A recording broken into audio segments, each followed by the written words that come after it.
Alright guys, so we're in the back of the E46.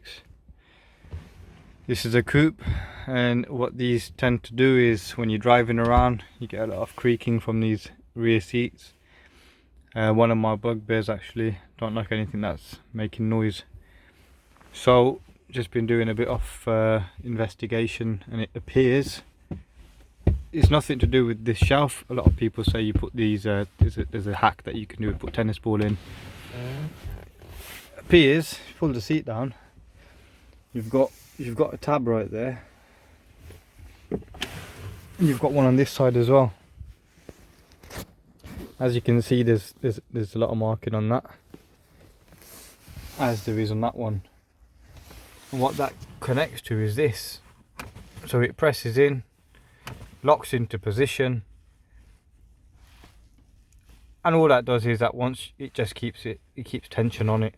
So you press that in, as soon as you release the seat pops forward. This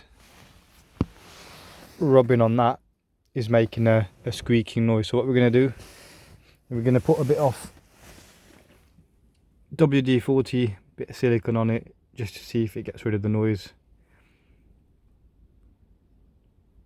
Pretty confident it will.